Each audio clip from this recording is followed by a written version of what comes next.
In the name of the Father, and of the Son, and of the Holy Spirit, amen. Heavenly Father, in the name of Jesus, we thank you, we praise you, and we love you. Thank you, Lord, for each and every blessing you have bestowed on us. Thank you for this abundance of grace that you have brought us into. Thank you, Lord, that we do not believe what the enemy has to show us. We do not acknowledge what he has to show us, but we believe and we acknowledge the written word of God that is written for us. And we stand by it. Thank you, Jesus, that as we put our trust in you, you are seeing our hearts and we are victorious in every area of our lives. Thank you, Lord, that we never find a chance to go away from you or from your word, thinking it's a holiday, but always be with you and learn from you and cling to you every moment of our life. Thank you, Holy Spirit of God, for taking over and teaching us all that you want us to learn to be the good children of God. And all that we learn is settled in our hearts forever. We ask this in the mighty and glorious name of Jesus. And all God's people said, Amen, Amen, and Amen. Thank you, Jesus. Praise you, Jesus. Amen. Okay. So let us look at the definitions today. Yesterday we were learning about competitive jealousy. Let's look at the definitions. If you all have a book and a pen, it will really be good if you all will write it down. So whenever we ask questions, at least you all can tell us. So first the meaning of competition, okay? The meaning of competition. It is to seek, competition is to seek or to strive. Competition is to seek or to strive the same things as another. It is to seek or to strive the same things as another. Next verse, to carry on a contest, to carry on a contest for a common objective, to carry on a contest for a common objective. It is competing, it is competing to seek, to obtain the same goal or the same objectives as another.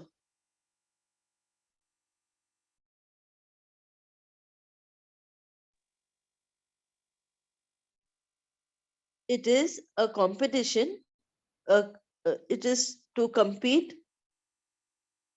to seek, to obtain the same goal or the same objectives as another person. Okay, so we have written this definition.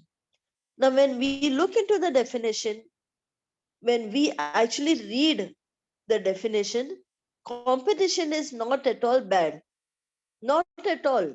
Actually it has no side effects only. It's not at all bad. It is only saying, for example, as yesterday one sister said, then in the school we keep competition, right? So what are the children taught? The children are taught to seek and to strive for the same thing, for the same goal. Each and everyone will stand in a 100-meter race. What is their goal? Their goal is that finishing point. So they all are seeking, they all are striving. When they run, they will strive to reach that ribbon, to go go forward, like to just touch the ribbon and pass the ribbon, bypass the ribbon. So that 100-meter is their goal. The finishing line is their goal. So there is no evil spirit at all in this. Okay. Further, it says to carry on a contest for a common objective. What is the common objective? Once the children run in the race, the common objective is they will get a trophy. Maybe the first, maybe the second, maybe the third. So they are running for that trophy, the common objective and a common goal. It is to compete, to seek, to obtain the same goal, the same objective as another.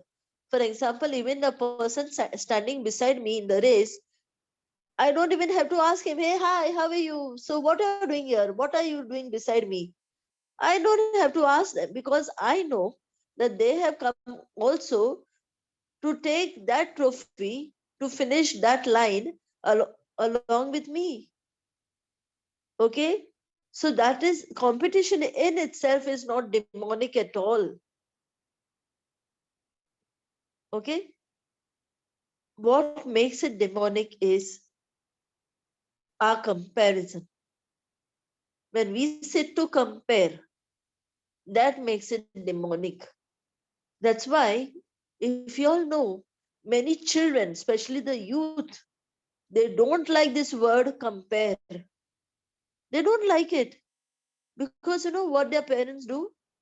Their parents actually either they compare their own selves. You know, when I was your age, I was doing this, I was doing that. I brought so many trophies. I used to carry good marks. I used to get up in the morning at 6. I helped my mother. I used to help my father.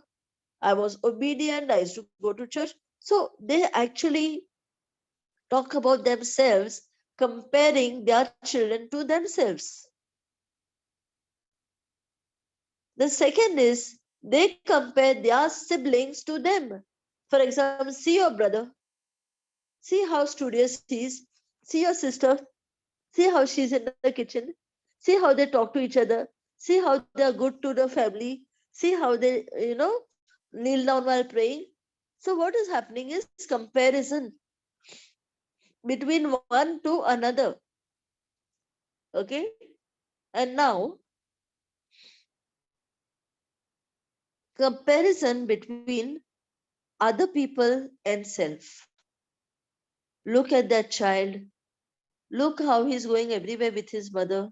See how he's holding his mother's hand. Look at that girl. She has got a job in such a young age. See how good she studies. See that girl, how she looks. See, she's worn so decent clothes. You know, what are we doing? We are taking our children and we are showing them you are actually of no use because somebody else, not somebody else, even me, I myself was good than you. So indirectly, you are giving them a spirit of rejection, a spirit of rejection unknowingly. One demonic spirit leads to another.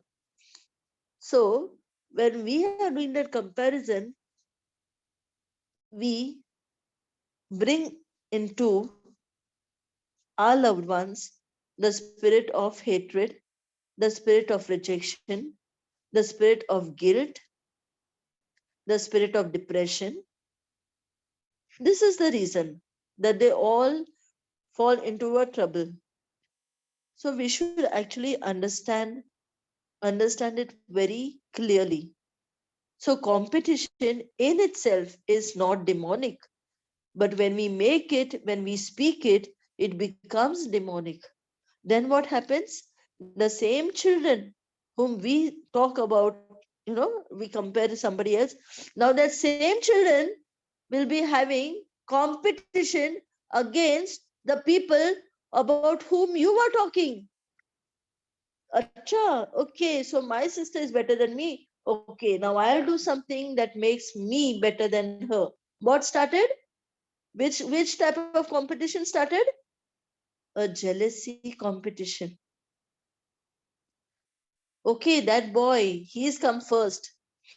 Acha, so that's why my mother likes him so much. Either that goes into a good book, either that goes into a bad book. Either he'll say, okay, I'll do better and show that my mother should appreciate me. One, okay, she loves him. Let her love him only forever. Forget her. I'll go with my friends too. So it can be either good, either bad.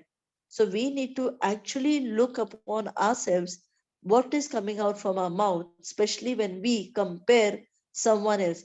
We don't do it only with children, we do it also in our offices, we do it also in our families, and we do it also in our friend circle unknowingly. That's why yesterday, what did I say? This is the only area, only this comparison, this jealousy is the only area where we don't understand that we are going wrong. This is the only area. Even people who are in the word, suppose they talk about other people who are in the word. Hey, how she talks yeah, so loudly. And every time she only wants to answer, yeah, she never gives us a chance. She only wants to remove her, like she wants to show us she knows everything. It is happening. So, unknowingly, that is, unknowingly. Or somebody who knows will say, okay, I know, let me only answer everything. That's why we need to be very careful when it comes to understanding what is this. Okay, so on its own, again, I'm repeating, competition is not demonic.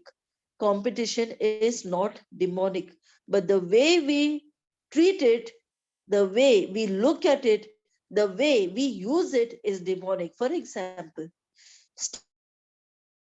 stubbornness is not demonic, but the evil one used it for his glory. Adamancy is not demonic, but the evil one used it for his glory. Anger is not demonic, but the evil one used it for him. Hatred is not demonic, but the evil one used it for him. So let us understand that whatever the Lord has provided us is not demonic, but it is the evil one who has turned us around and brainwashed us, veiled our eyes, and took us into his kingdom and used that same gifts for his kingdom and made it demonic through us. Okay, so let us understand this. Okay, now we know the definition of competition. Okay, let us write the definition of jealousy. Now see, the way when we wrote competition, did we understand? Slowly by slowly we went line by line and understood it. Okay, now in the same way, let us write jealousy. So jealousy is the sense of uneasiness. Jealousy is the sense of uneasiness. We feel uneasy, okay? Uneasiness or anxiety that stems from the fear that comes. Stems means that comes from the fear,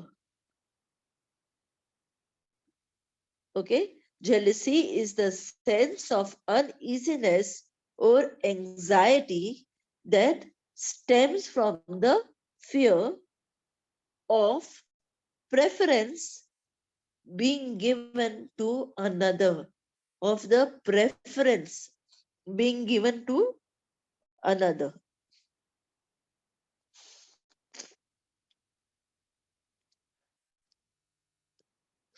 Jealousy is the sense of uneasiness or anxiety that stems from the fear of preference being given to another. Now let us understand it, okay?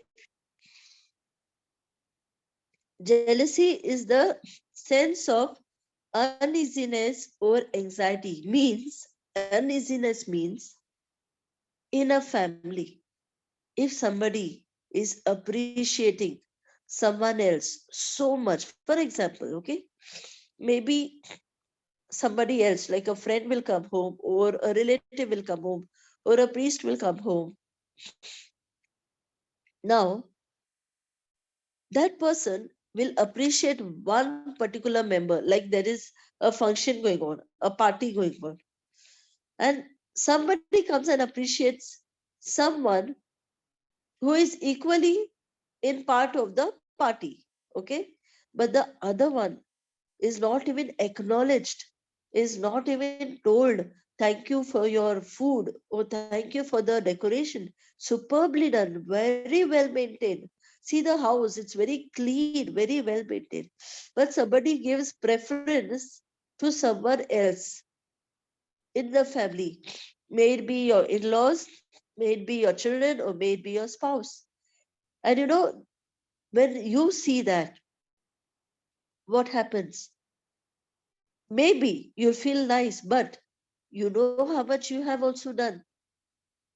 You may not say it, it will go with a smile. That is the nature what we carry. We finish everything with a smile, but what has happened inside? Inside, we say, okay, that person did not know that even I was having a hand in doing all this. At least my husband could have told.